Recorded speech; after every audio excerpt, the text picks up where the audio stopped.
आज हम बात कर रहे हैं बांग्लादेश की पूर्व प्रधानमंत्री शेख हसीना की, जो अगस्त 2024 में अचानक अपने देश से भागकर भारत आई।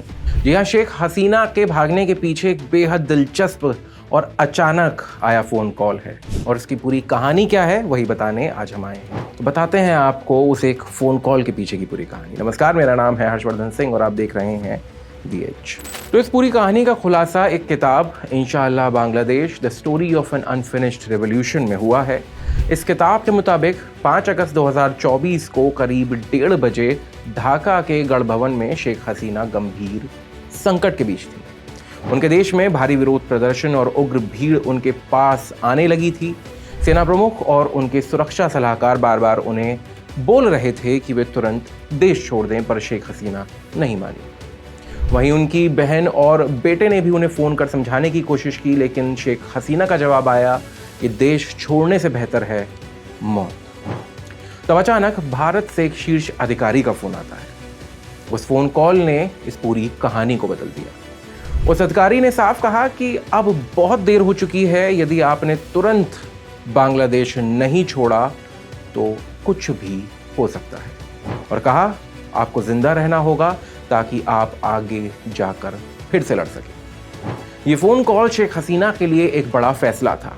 आधे घंटे तक उन्होंने इस बात के बारे में सोचा और फिर अपनी बहन के साथ हेलीकॉप्टर से निकलने का निर्णय लिया। 2:23 पर हेलीकॉप्टर उड़ा।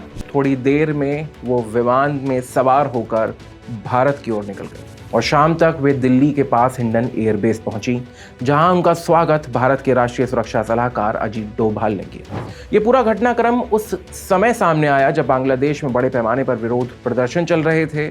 कुछ रिपोर्ट्स की माने तो प्रदर्शनकारियों के खिलाफ सख्त कार्रवाई में लगभग 1400 लोग मारे गए थे। स्थिति इतनी गंभीर हो गई थी कि सेना ने सत्ता हस्तांतरण कर दिया था और एक अस्थायी सरकार बनाई गई थी। शेख हसीना की पार्टी अवामी लीग ने सत्ता हस्तांतरण को गैरकानूनी माना और चुनाव बहिष्कार की घोषणा की। फिर शेख हसीना ने भारत में पनाह ली और वहां से अपनी राजनीतिक लड़ाई जारी रखने का प्लान बनाया।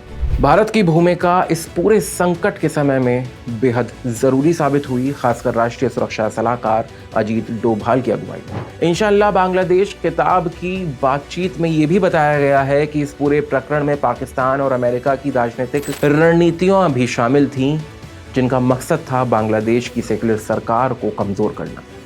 ये कहानी सिर्फ एक नेता के उसके देश छोड़ने की नहीं है, बल्कि ये साउथ एशिया की राजनीतिक जटिलताओं, क्षेत्रीय शक्ति संतुलन और कूटनीतिक रणनीतियों की भी कहानी है। इस एक फोन कॉल ने हजारों लोगों की तकरार की दिशा बदल दी और एक देश की राजनीतिक तस्वीर बदल दी। अगर आप इस कहानी को समझना चाहते हैं तो समझिए कि राजनीति में छोटा सा निर्णय भी कितना बड़ा असर डाल सकता है। शेख हसीना का फैसला, भारत सरकार की मदद और उस कठिन राजनीतिक स्थिति ने मिलकर ये जो इतिहास है इसे रचा है। आपको ये वीडियो कैसा लगा आप हमें कमेंट बॉक्स में बता सकते हैं। अगर अच्छा लगा हो तो इसे लाइक करें, अपनों के साथ शेयर करें, और ऐसे ही वीडियोस को लगातार देखते रहने के लिए दी एज को फॉलो और सब्सक्राइब करना ना भूलें।